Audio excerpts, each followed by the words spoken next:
Episode 165 helping out a friend. Priya, इस नाम को सुनते ही आगे बढ़ने से पहले विधि के कदम खुद ब खुद धीरे हो गए।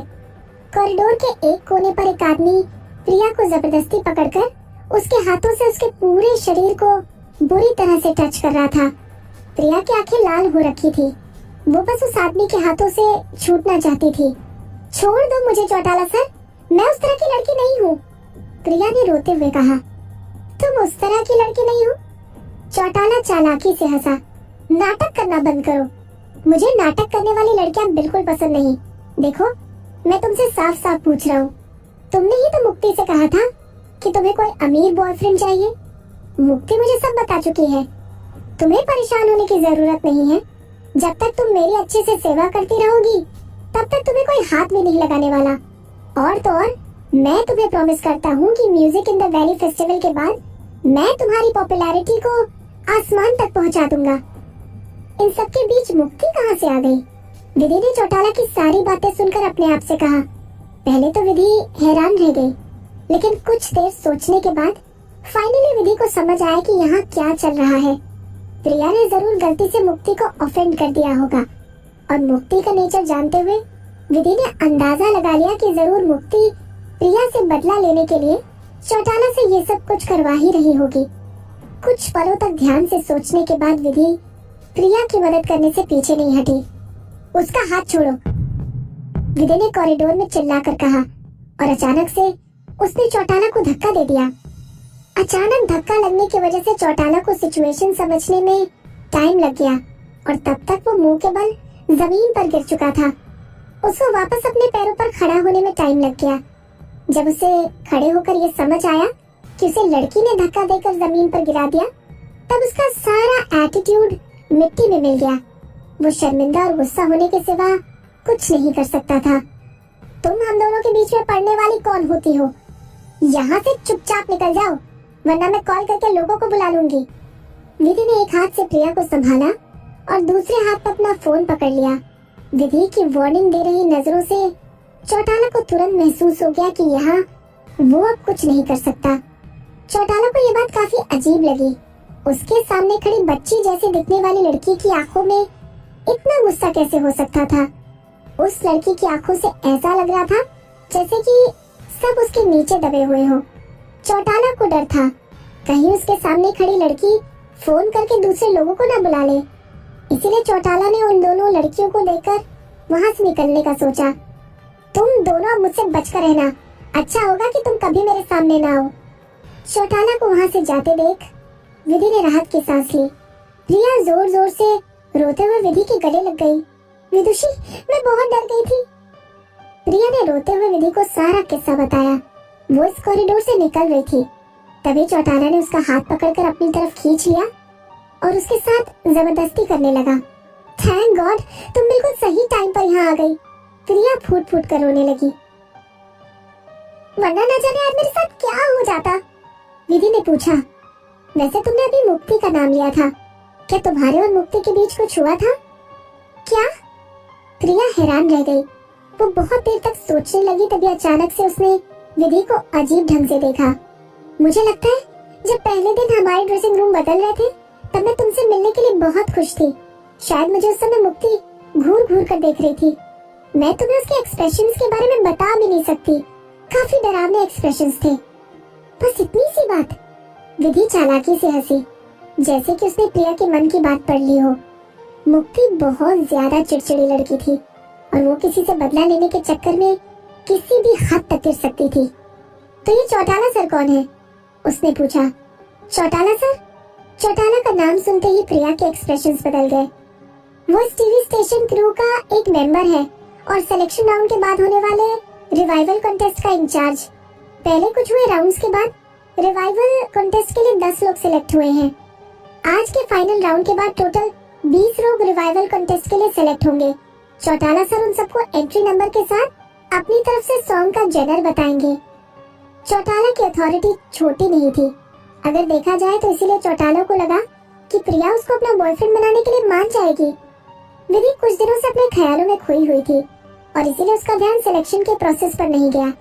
अचानक से उसको कुछ याद आया और उसने प्रिया से पूछा, क्या तुम सिलेक्शन राउंड के लिए अपनी परफॉर्मेंस दे चुकी हो? मैं? सिलेक्शन राउंड की बात सुनकर एक बार फिर से प्रिया की आंखों से आंसू टपकने लगे। विदुषी, मुक्ति अपने आप को कुछ ज्यादा समझ रही है। उसने मेरे साथ परफॉर्मेंस नंबर एक्सचेंज कर लिया और खुद पिछले दिन सिलेक्शन राउंड पास कर गई। अब मुझे उसकी परफॉर्मेंस नंबर पर परफॉर्म करना पड़ेगा और मैं लास्ट राउंड में अपनी परफॉर्मेंस दे पाऊंगी।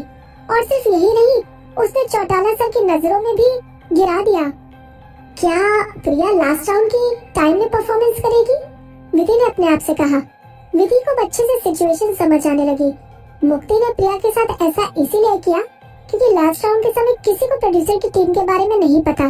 क्या पता प्रोड्यूसर की टीम फुल हो जाए और वो आगे परफॉर्मेंस दे रहे आर्टिस्ट को अपनी टीम में जगह न दे।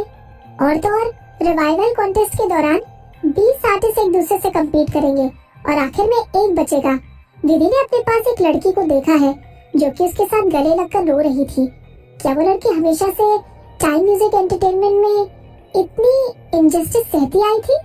उन दोनों ने अभी कुछ दिनों पहले डेब्यू किया था, लेकिन मुक्ति ने जानबूझकर प्रिया से अपनी परफॉर्मेंस नंबर चेंज कर ली। नहीं, विधि नहीं चाहती थी कि मुक्ति प्रिया को ऐसे पीछे हटा दे। प्रिया एंटरटेनमेंट सर्कल के लिए बहुत ज्यादा इनोसेंट और काइंड थी। विधि अच्छी तरह जानती थी कि प्रिया के लिए रिवाइवल कंटेस्ट यूजुअल से ज्यादा खतरनाक होने वाला था, क्योंकि प्रिया चौटाला की नजरों में आ चुकी थी। विधि के हिसाब से ये सारी गलती उसकी थी। अगर वो प्रिया के क्लोज नहीं होती तो मुक्ति प्रिया को परेशान करने के लिए इतना सब कुछ नहीं करती। विधि ने कुछ पलों के लिए सोचा और आगे बोली, ऑलराइट, अब तुम रोना बंद करो। क्या तुम्हें सेकंड लास्ट परफॉर्मर के बारे में पता है जो कि तुमसे एक नंबर पहले आएगा? हर्षद मेहता। वैसे तुमने ये क्यों पूछा?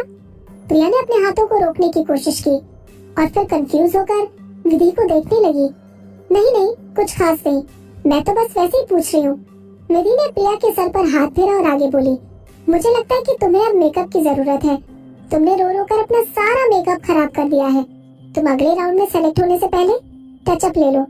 मुझे भी अब वॉशरूम जाना है, वरना मैं परफॉर्मेंस के लिए लेट हो जाऊंगी। ओके। प्रिया जानती थी कि विधि की परफॉर्मेंस उससे बहुत पहले है, इसीलिए उसने विधि को ज्यादा देर रोकने की कोशिश नहीं की और उसे बाय बोल दिया। हालांकि विधि वहाँ से वॉशरूम नहीं गई। प्रिया के जाने के बाद उसने अपनी डायरेक्शन चेंज की और हर्षद को ढूंढने निकल गई। विधि की पूरी बात सुनने के बाद हर्षद हैरान रह गया। यूजुअली आर्टिस्ट अपनी परफॉर्मेंस को पहले देना पसंद करते हैं। तुम मुझसे अपनी परफॉर्मेंस नंबर क्यों एक्सचेंज करने आई हो? तुम्हें पता है ना कि मेरी परफॉर्मेंस नंबर सेकंड लास्ट है। लास्ट राउंड की स्टार्टिंग में परफॉर्मेंस देना और आखिर में परफॉर्मेंस देने में बहुत फर्क था। हर्षद को समझ नहीं आ रहा था कि विधि उसके साथ अपनी परफॉर्मेंस नंबर एक्सचेंज क्यों करना चाहती है। विधि बोली, हाँ मुझे पता है तुम लास्ट राउंड के सेकंड लास्ट परफॉर्मर हो। अब तुम मुझे जल्दी बताओ, क्या तुम मेरे साथ अपना परफॉर्मेंस नंबर एक्सचेंज करोगे? विधि के पास बहुत कम टाइम बचा था। अगर हर्षद उसके साथ अपना परफॉर्मेंस नंबर एक्सचेंज करने से मना कर देता तो उसके पास ऐसा कोई मौका नहीं था जिससे वो प्रिया की मदद कर पाती। हालांकि ऐसा कुछ नहीं हुआ। हर्षद ने अपना फायदा देखकर विधि के साथ अपना परफॉर्मेंस नंबर एक्सचेंज कर लिया। विधि ने राहत की सांस लेते हुए हर्षद को उसके परफॉर्मेंस नंबर के साथ स्टेज पर जाते हुए देखा। मैं अब अच्छा महसूस कर रही थी।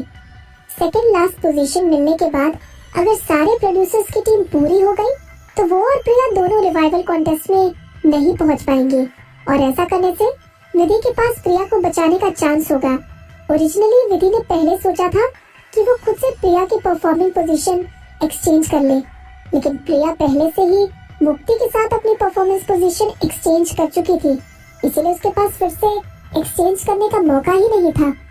होपफुली सब कुछ अच्छे से हो जाए, विधि ने अपने आप से कहा। उसने हर्षद मेहता का परफॉर्मिंग टोकन लिया और वापस ड्रेसिंग रूम में आ गई।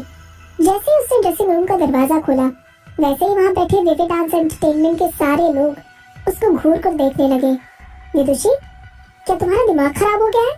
मेघना उसके ऊपर चिल्ला उठी और ड्रेसिंग रूम में लगे टीवी की तरफ उंगली करते हुए आगे बोली, ये तुमने क्या कर दिया? तुमने अपनी परफॉर्मेंस नंबर इस हर्षद के साथ क्यों एक्सचेंज की?